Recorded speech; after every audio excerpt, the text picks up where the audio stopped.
Praising the Lord, praising the Lord. Always. Always. Praising the Lord. I say, Always. oh, Praising the Lord. With all your heart. Praising the Lord with all your heart. Always. I say, Yes, Lord is good. Oh, Yes, Lord is good. Oh, Yes, God is good. He's good to me. in this way, change, Lord. Yes, Lord is good. Yes, Lord is About good. to begin. Yes, Lord is good. He's good to me. Let's pray. Dear Lord, we thank you, our God and our Lord, for the power in the blood of Jesus. We thank you because you are the victorious one. We thank you for your mighty hand that is upon us. Oh, what a mighty God we serve. We praise your name for your loving kindness. Accept our thanks in Jesus' name for what you have purposed in your heart to do to and for us this evening. And let us say amen. Now, I want us to consider the topic, the nature and the mysteries of our fight. The nature and the mysteries of our faith. Now, what I'm realizing is that a lot of Christians completely untire their life by their attitude. You know, it's happening today all over the aisle. We have untied our life by our attitude. Because the truth is that your attitude is within your control. Your attitude, say my attitude. My attitude Is within my control. is within my control. So you are responsible. You are responsible. Say, I am responsible I am responsible for how I react to disappointments. for how I react to this. You see, you are responsible to the way you react to disappointments, adversities in life. And also you are responsible to the way you react to storms in your life.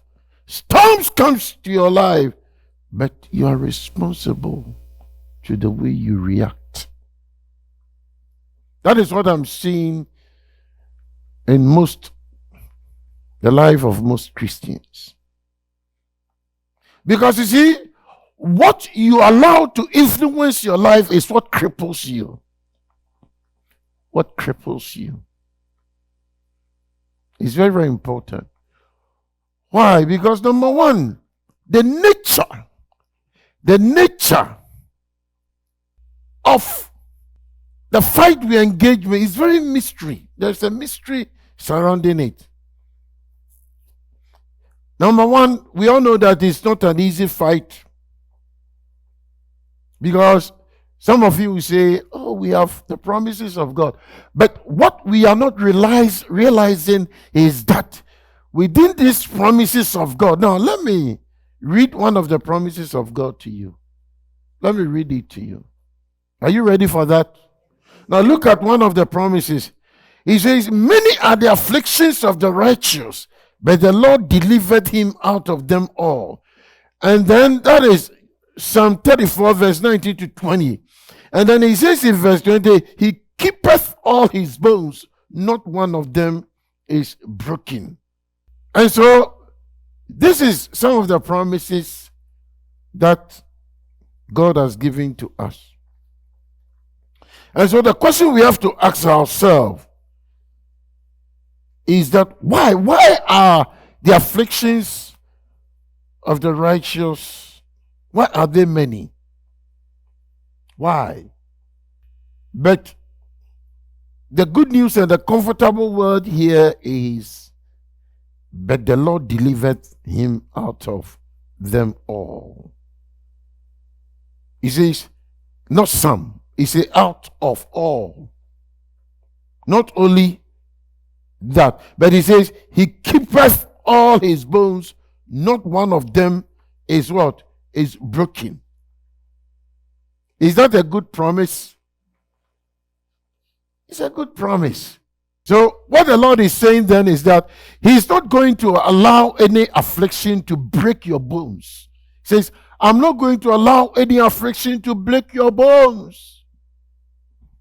So it's a good promise. But the mystery of our battle and our fight is that, why is it that the problems and the battle and the fight of the righteous and the afflictions are many? Why? Why are they many? Is that a mystery? It's a mystery. It's a mystery.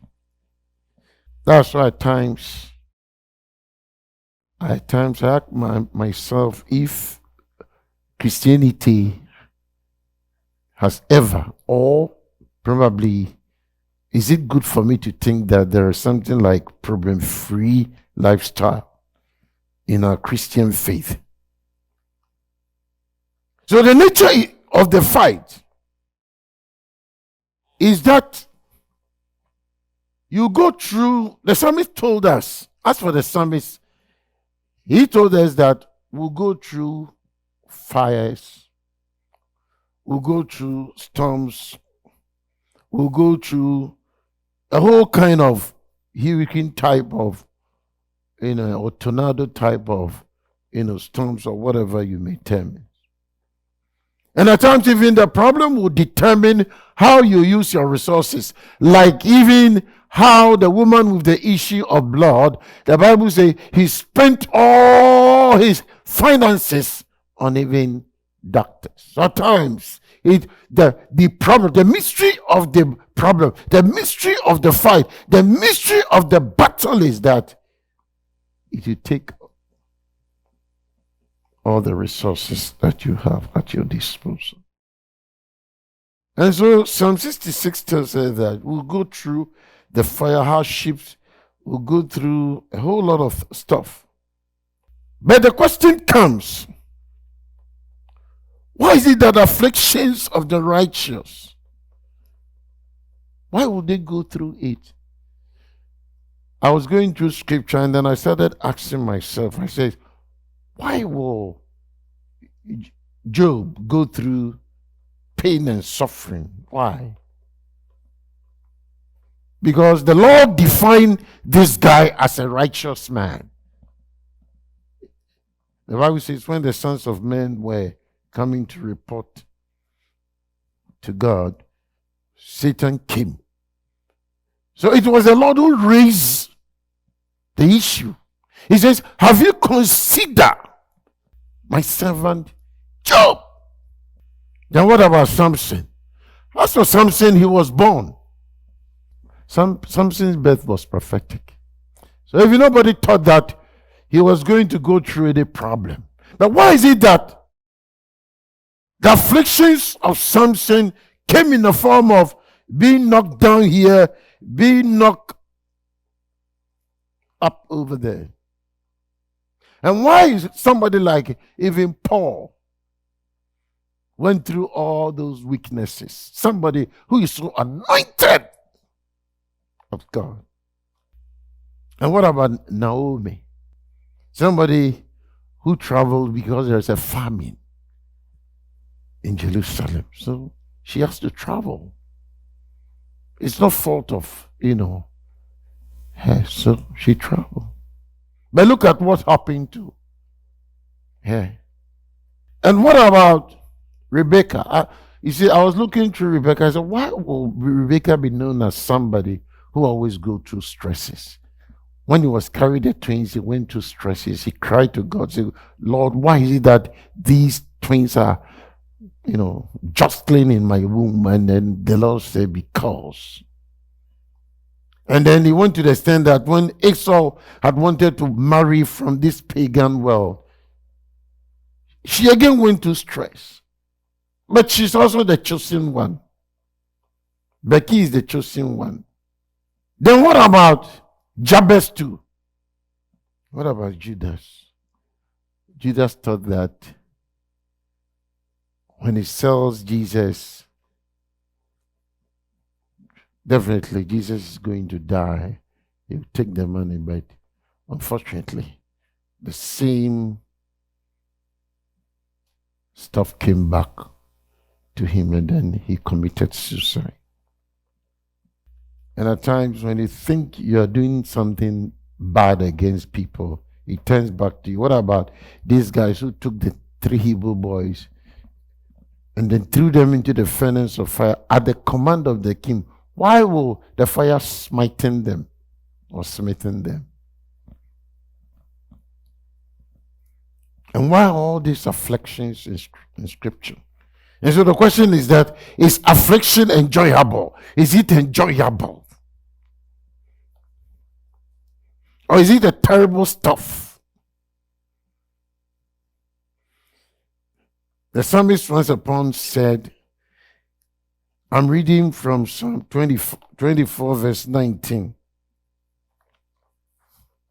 Beloved in the Lord, what I want us to understand is that there is this assumption that if you're a Christian, God will anoint you to overcome, and that you overcome is true. But the other side of the coin is that there's also a mystery that goes with the life of the Christian, especially the battles that we fight. It's very, very important. But you see, the Bible also says that the afflictions of the righteous will never rise again. The affliction of the righteous will never rise again. So what is the meaning of that statement? The afflictions. Brothers and sisters, I want you and I to understand this, which I think most of us miss, and which I think we need to have this conversation about the fact that in scripture, it repeats itself again and again and again, that when it comes to the life of the righteous, the battle does not depend on whether the battle is small, or let me put it this way, the size of the battle, whether it's small or big. No, maybe great and mighty, or maybe whether the enemy is mighty or whether the enemy is small. No. But the battle again depends on the greater and the mightier nature of God. That is what it is. And that is why God will want us to revere him so mightily. God will want us to revere him, especially when the opportunity rises. In the Bible, at times I ask myself, I said, why is it that all these cities, all these walls, some of them bigger cities, some of them small cities? The other day, I was looking through scripture. I said, why would they defeat these Jericho people? Bring down these big walls, but when they got to Ai, the small city, they couldn't defeat it. So I keep asking myself, say, why? And the Holy Spirit was saying, the battle doesn't depend upon whether the walls are big, whether the walls are small, whether the cities are big, whether the cities are small. But it depends upon me, I, the mighty God. Hallelujah. Amen. And so the great size does not determine the battle.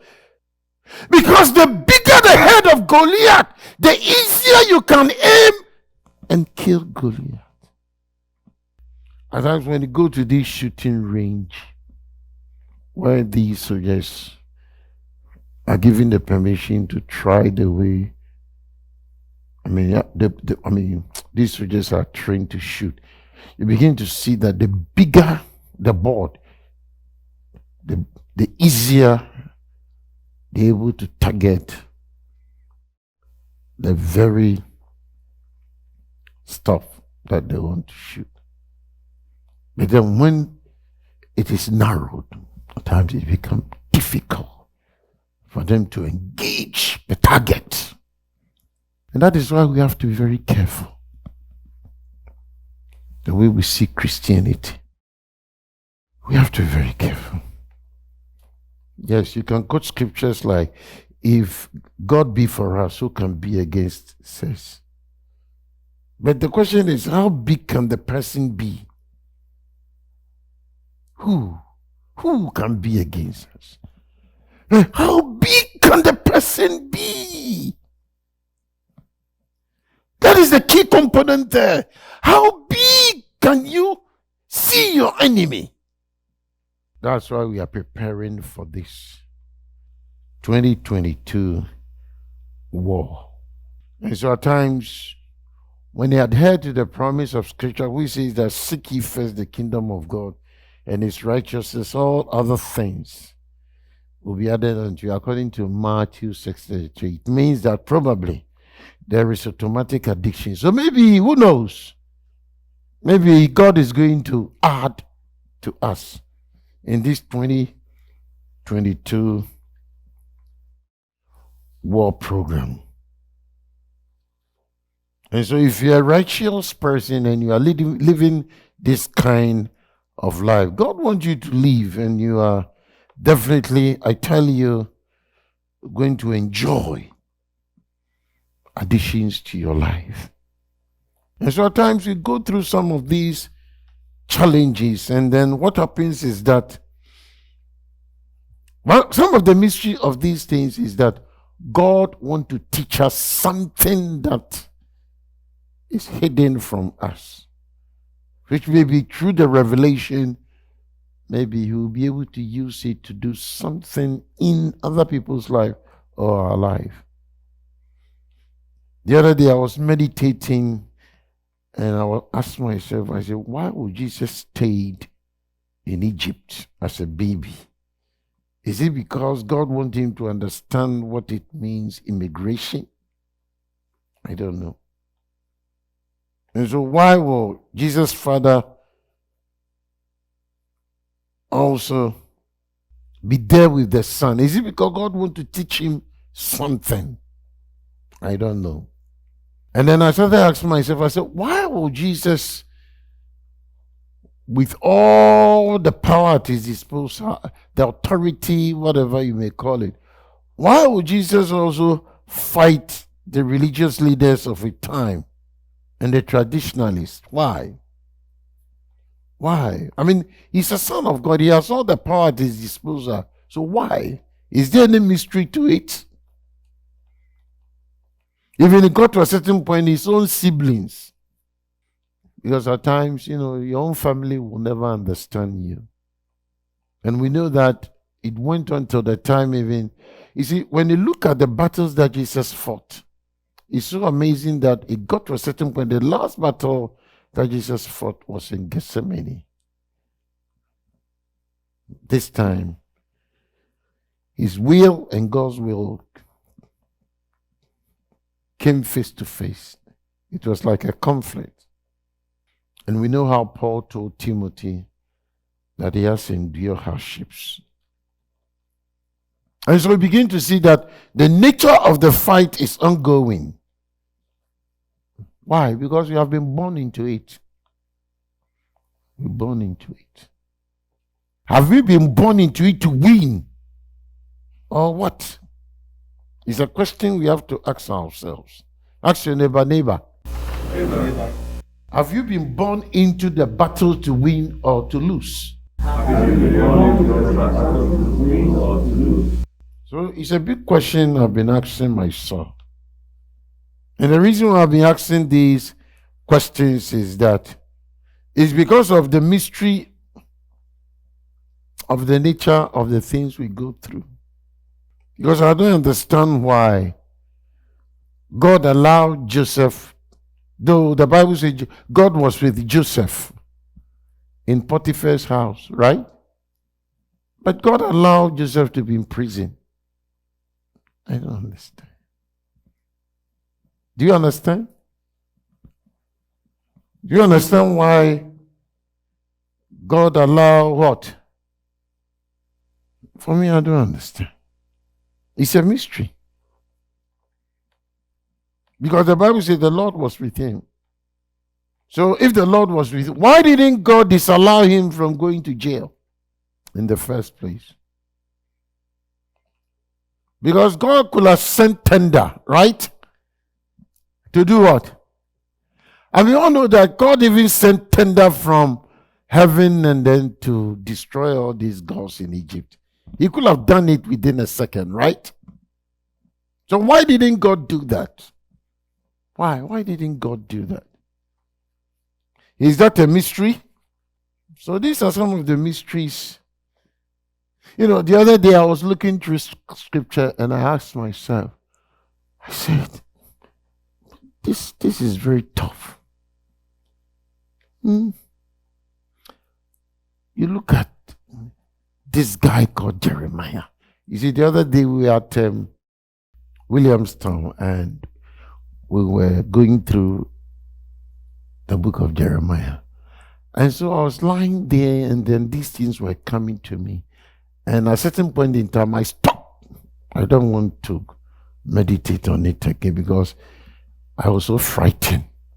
Why will a young man about to start a ministry, and then if he is to receive a prophecy in Jeremiah chapter 1 verse 19, the prophecy that came was that, and they shall fight against you, but they shall not prevail against you, for I am with you to deliver you. This is the beginning of the ministry of Jeremiah. And the Lord informed him that he was in for a fight. So can't the Lord prevent it? Can't he prevent it?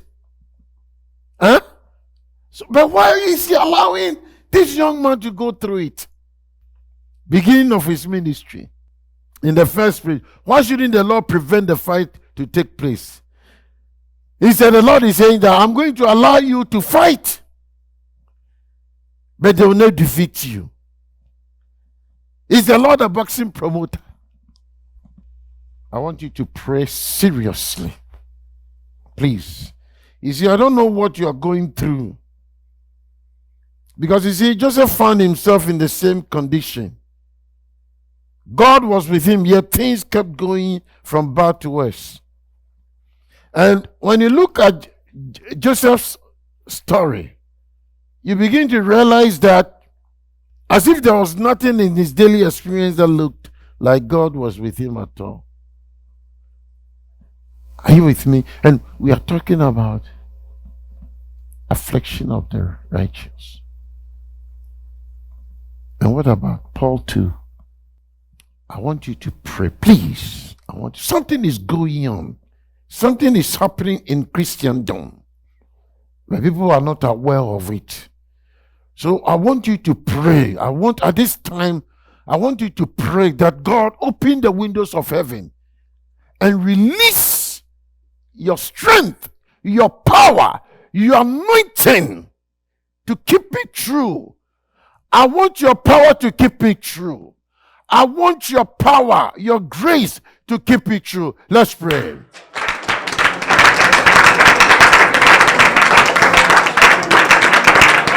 God, release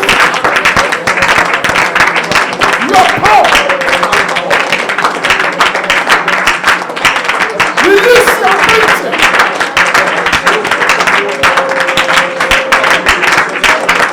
Lord,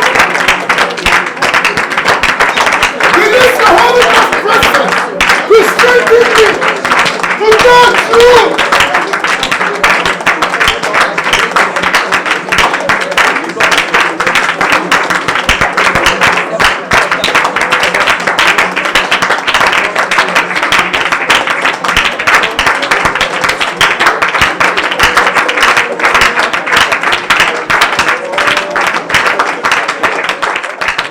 Jesus, let me pray, say amen. Now listen, today we love the world so much that even some of us will have become enemies of God. So we are going to ask the Lord, brothers and sisters, I'm praying that you won't partner with the enemy. That is my prayer. Because we are entering into a season of our Christian life in which God is listening to the prayers of the remnant. And I'm praying that you'll be part of the remnant. Hallelujah. Amen. Tell your neighbor, Neighbor. no one is a spectator in the battlefield. No one is a spectator in the battlefield. There is no breaks and time outs. There is no breaks and time outs. In the battle. In the battle. There is a mystery. There is a mystery Unfolding. unfolding. We are fighting a well-organized tactician called Satan. Say it. We are fighting a well-organized tactician called Satan. Hallelujah. Amen. And that is why you have to allow the cross of Jesus Christ to lead you, because that is the super altar to defeat any kind of demonic altar. And so you are going to invoke the cross of Jesus Christ to defeat every kind of demonic altar that will trample upon your journey. Begin to pray.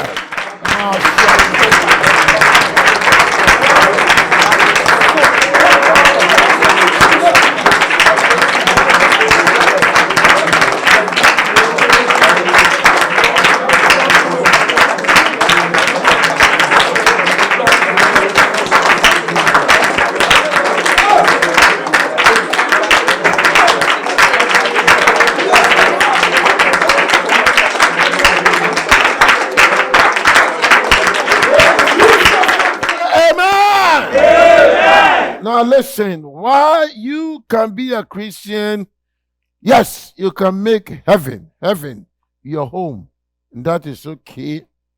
But what we are realizing today is that a lot of Christians who are professing that they are Christian, which of course is true. And then secondly, they've made heaven their home. Their focus is on Christ. But earthwise, they are not living victorious and overcoming Christian life. Today you are going to pray and declare that it is time for all the barriers to leave your path of righteousness. And so that beginning from today, you are going to live a victorious and overcoming Christian life. Let's pray.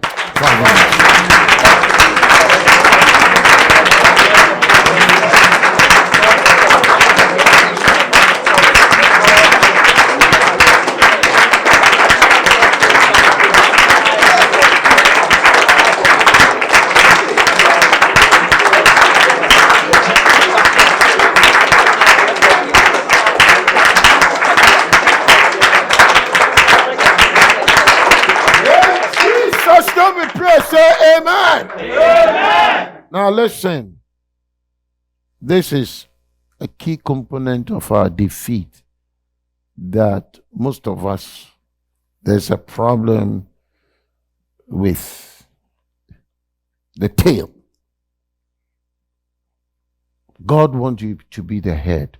Say it, Lord wants me to be the head. Say it. Lord wants me to be the head. Unfortunately, some of us are living far beneath the spiritual privilege. Now, you see, God has given us spiritual privilege. Some of the spiritual privileges are, this is, I've blessed you with my blessings in the heavenly places. Thy kingdom come as it is in heaven. Hallelujah. Amen. Thy will be done as it is in heaven. So, but we are living beneath these spiritual privileges that God has given to us.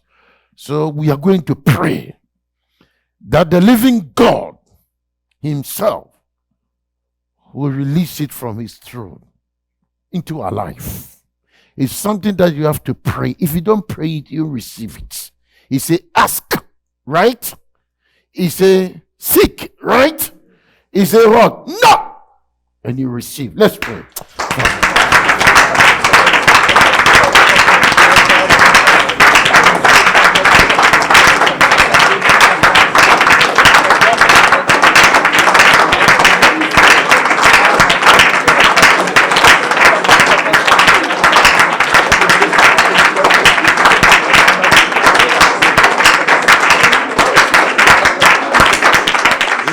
Jesus' name we pray. Say amen. Amen. Now listen, let me prophesy to you. If by God's grace, through the power of the cross, death and resurrection of Jesus Christ, God can impart this truth to you, it means you will receive the reward of your Christian life. And it's happening right now. Amen. Hallelujah. Amen. Say by grace. By grace. I am receiving my reward and my privileges that God has ordained for me in my victorious Christian life. In the name of Jesus. In the name of Jesus. I prophesy that I am more than a conqueror. I am more than overcomer. I am more than a winner. In the name of Jesus. I receive my privileges back. From the living God. In the name of Jesus. Begin to praise the Lord. Begin to praise Him. Praise Him.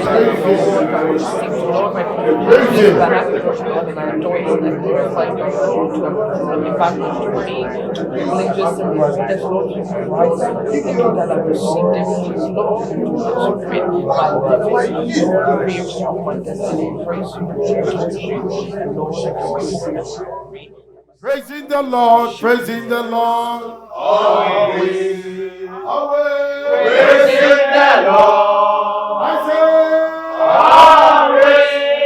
oh, Praising the Lord. With all your heart. Praising the Lord with all your heart. Always. I say Yes, Lord is good. Yes, Lord is good. Yes, God is good. He's good to me. in this way, change Lord. Yes, Lord is good. Yes, Lord is good. To begin. Yes, Lord is good. He's good to me. Father, we thank you that you are good to us. May your name be praised. Amen. Amen.